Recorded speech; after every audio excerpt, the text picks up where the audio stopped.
Hi hello good morning. Welcome back to my YouTube channel. ಎಲ್ಲರೂ ಹೇಗಿದ್ದೀರಾ? ನಾನು ಕೂಡ ತುಂಬಾ ಚೆನ್ನಾಗಿದ್ದೀನಿ. ಹಾಗೆ ಇವಾಗ ಬೆಳಗ್ಗೆ ಮಾರ್ನಿಂಗ್ ವೀಡಿಯೋ ಸ್ಟಾರ್ಟ್ ಮಾಡ್ತಿದ್ದೀನಿ. ನಾನು ಬೆಳಗ್ಗೆ ಎದ್ದಿದ ತಕ್ಷಣ ನಾನು ಒಂದು ಗ್ಲಾಸ್ ನೀರನ್ನ ಕುಡಿದು ನನ್ನ ದಿನಾನ ನಾನು ಸ್ಟಾರ್ಟ್ ಮಾಡ್ತೀನಿ. ತುಂಬ ದಿನವೇ ಆಗಿತ್ತು ನಾನು ವೀಡಿಯೋ ಮಾಡೋಕ್ಕಾಗಿರಲಿಲ್ಲ. ಒಂದು ವೀಕ್ ಆಯಿತು ಅಂತ ಅನಿಸುತ್ತೆ ನಾನು ವೀಡಿಯೋ ಮಾಡಿ. ಅದಕ್ಕೆ ಇವತ್ತು ವೀಡಿಯೋ ಮಾಡೋಣ ಅಂತ ಹೇಳ್ಬಿಟ್ಟು ಮಾಡ್ತಾಯಿದ್ದೆ. ಸಂಡೇ ಹಾಗೆ ಬಾಗಿಲನ್ನೆಲ್ಲ ತೊಳೆದ್ಬಿಟ್ಟು ನಾನು ರಂಗೋಲಿ ಎಲ್ಲ ಹಾಕಿ ಹೂವು ಹಾಕ್ತಾಯಿದ್ದೀನಿ ಬಾಗಿಲಿಗೆ. ನನಗೆ ಅಷ್ಟು ಚೆನ್ನಾಗಿ ರಂಗೋಲಿ ಬಿಡ್ಸೋಕ್ಕೆ ಬರಲ್ಲ. ಬಿಡ್ಸೋಕ್ಕೆ ಬಂದ್ರೂ ನಾನು ಹಾಕಲ್ಲ. ಸುಮ್ಮನೆ ವೇಸ್ಟ್ ಹಾಕಿದ್ರೂ ಪಾಪು ಎಲ್ಲ ಕೈಯಲ್ಲಿ ಅಳಿಸ್ಬಿಡ್ತಾಳೆ ಹಾಕಿದ್ರೂ. ಹಾಗಾಗಿ ಹಾಕಲ್ಲ ನಾನು. ಹಾಗೆ ಪಾತ್ರೆ ಎಲ್ಲ ವಾಶ್ ಮಾಡ್ಕೊತಾ ಇದ್ದೆ. ನಾನು ಪೂಜೆ ಮಾಡೋಕ್ಕೆ ಅಂತೇಳಿ ಮನೆಯೆಲ್ಲ ಕ್ಲೀನ್ ಮಾಡ್ಕೋಬೇಕು. ಅದಕ್ಕೆ ಪಾತ್ರೆ ಎಲ್ಲ ತೊಳೆದು ಬಿಡೋಣ. ಪಾಪು ಮಲಗಿದ್ಲು, ಇನ್ನೂ ಎದ್ದಿರಲಿಲ್ಲ. ಅಷ್ಟರೊಳಗಡೆ ತೊಳೆದು ಬಿಡೋಣ ಅಂತ ಹೇಳ್ಬಿಟ್ಟು ತೊಳ್ಕೊತಾ ಇದ್ದೆ ಪಾತ್ರೆನ. ಹಾಗೆ ಇನ್ನೊಂದೇನಪ್ಪ ಅಂದರೆ ನನ್ನ ಮೊಬೈಲು ಕೆಳಗಡೆ ಬಿದ್ದು ಒಡೆದೋಗಿ ಡಿಸ್ಪ್ಲೇ ಹಾಳಾಗಿದೆ. ಹಾಗಾಗಿ ನನಗೆ ವೀಡಿಯೋ ಮಾಡೋಕ್ಕಾಗಿರಲಿಲ್ಲ. ಇನ್ನೂ ನನ್ನ ಮೊಬೈಲ್ನ ಸರಿ ಮಾಡಿಸಿಲ್ಲ. ಹಾಗೇ ವೀಡಿಯೋ ಮಾಡ್ತಾಯಿದ್ದೀನಿ. ಸರಿ ಮಾಡಿಸ್ಕೋಬೇಕು ನಾನು. ಅದಕ್ಕೆ ಇಷ್ಟು ದಿನ ವೀಡಿಯೋ ಮಾಡೋಕ್ಕಾಗಿರಲಿಲ್ಲ ನನಗೆ. ನಾನು ಪಾತ್ರೆ ಎಲ್ಲ ತೊಳ್ಕೊಳ್ಳೋ ಅಷ್ಟರೊಳಗಡೆ ಪಾಪು ಎದ್ಬಿಟ್ಲು.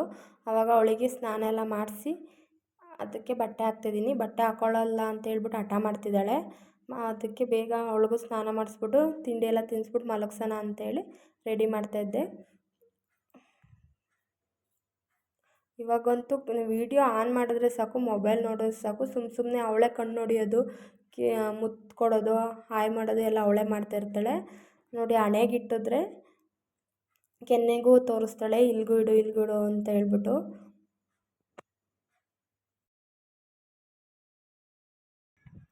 ಇವಾಗ ಟೈಮ್ ಬಂದು ಮಧ್ಯಾಹ್ನ 2:30 ಆಗಿದೆ.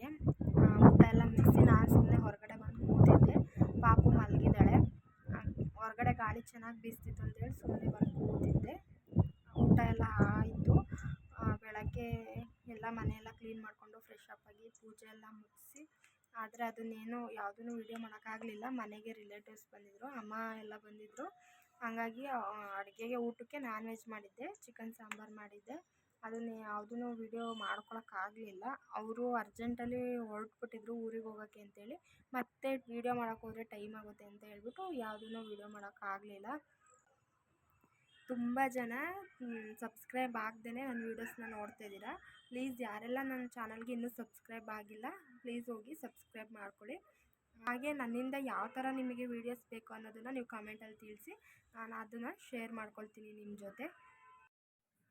ಪಾಪು ಮಲಗಿದ್ದು ಎದ್ಮೇಲೆ ಸ್ವಲ್ಪ ಹೊತ್ತು ಹೊರಗಡೆ ಆಟಾಡಿಸ್ಕೊಬರೋಣ ಅಂತ ಹೇಳ್ಬಿಟ್ಟು ಪಾರ್ಕ್ ಹತ್ರ ಕರ್ಕೋಗ್ತಾಯಿದ್ವಿ. ಇವರೆಲ್ಲ ನನ್ನ ಫ್ರೆಂಡ್ಸು, ಹಾಗೆ ಪಕ್ಕದ ಮನೆಯವರು. ಅವ್ರ ಮಕ್ಕಳ ಜೊತೆ ಎಲ್ಲರೂ ಬರ್ತಾಯಿದ್ರು. ಎಲ್ಲರೂ ಹೋಗಿ ಆಟಾಡಿಸ್ಕೊಂಡು ಕರ್ಕೊಂಡು ಬಂದ್ವಿ. ಸ್ವಲ್ಪ ಹೊತ್ತು ಅಲ್ಲೇ ಇದ್ದು ಟೈಮ್ ಸ್ಪೆಂಡ್ ಮಾಡಿ ಬಂದ್ವಿ. ಮಕ್ಕಳನ್ನ ಒಳಗಡೆನೇ ಕೂಡಾಕೋದ್ರಿಂದ ಅವ್ರಿಗೂ ಬೋರ್ ಅಂತ ಅನಿಸುತ್ತೆ. ಈ ಥರ ಅವಾಗವಾಗ ಹೊರಗಡೆ ಹೋದರೆ ಅವ್ರಿಗೊಂದು ಸ್ವಲ್ಪ ಮೈಂಡ್ ಫ್ರೆಶ್ ಅಂತ ಅನಿಸುತ್ತೆ. ಅಲ್ಲಿ ಬೋರ್ವೆಲ್ ಕೊರೆಸ್ತಿದ್ರು. ಹಾಗಾಗಿ ಅದ್ರ ಸೌಂಡಿಂದ ಏನು ಮಾತಾಡಿದ್ರೂ ಕೇಳಿಸ್ತಿರ್ಲಿಲ್ಲ. ಅದಕ್ಕೆ ನಾನು ಆ ಸೌಂಡ್ನೆಲ್ಲ ಮ್ಯೂಟ್ ಮಾಡಿದ್ದೆ. ಅವಳು ರೀಲ್ಸ್ ಮಾಡ್ಕೋತಾ ಇದ್ದಾಳೆ. ನಾನು ಮಾತಾಡಿರೋದು ಏನೂ ಕೇಳಿಸ್ತಿಲ್ಲ. ಹಾಗೆ ಬರ್ತಾ ನಾವು ಚುರುಮುರಿ ಎಲ್ಲ ತಿಂದ್ಕೊಂಡು ಬಂದ್ವಿ. ಬಂದು ಕೂತಿದ್ದೀವಿ. ಅಲ್ಲೇ ಹೊರಗಡೆ ಚುರುಮುರಿ ಎಲ್ಲ ತಿಂದ್ಕೊಂಡು ಬಂದ್ವಿ. ಇನ್ನು ಊಟಕ್ಕೆ ಮಧ್ಯಾಹ್ನ ಮಾಡಿ ಚಿಕನ್ ಸಾಂಬಾರೇ ಇದೆ, ಅದಕ್ಕೆ ರೈಸ್ ಮಾಡ್ಕೋತೀನಿ. ಶ್ರೀಧರ ಬಂದಿಲ್ಲ, ಇನ್ನೂ ಬೇಕು ಅಂದರೆ ಮಾಡ್ತೀನಿ, ಇಲ್ಲಾಂದರೆ ಏನೇನು ಮುದ್ದೆ ಮಾಡೋಕ್ಕೆ ಹೋಗಲ್ಲ. ಅವಳಿಗೂ ಊಟ ಮಾಡಿಸಿ ಮಲಗಿಸ್ತೀನಿ. ಆಲ್ರೆಡಿ ಅಲ್ಲೇ ಟೈಮ್ ಆಗೈತೆ. ಐ ಹೋಪ್ ಈ ವಿಡಿಯೋ ನಿಮಗೆ ಇಷ್ಟ ಆಗಿದೆ ಅಂತ ಅಂದ್ಕೊಂಡಿದ್ದೀನಿ. ಹಾಗೆ ಇಷ್ಟ ಆಗಿದ್ರೆ ಒಂದು ಪುಟ್ಟ ಲೈಕ್ ಮಾಡಿ, ಶೇರ್ ಮಾಡಿ, ಕಮೆಂಟ್ ಮಾಡಿ. ಹಾಗೆ ಯಾರೆಲ್ಲ ನನ್ನ ಚಾನಲ್ಗೆ ಇನ್ನೂ ಸಬ್ಸ್ಕ್ರೈಬ್ ಆಗದೇ ನೋಡ್ತಿದ್ದೀರಾ, ಪ್ಲೀಸ್ ಹೋಗಿ ಸಬ್ಸ್ಕ್ರೈಬ್ ಆಗಿ ಅಂತ ಕೇಳ್ಕೊತಾ ಇದ್ದೀನಿ.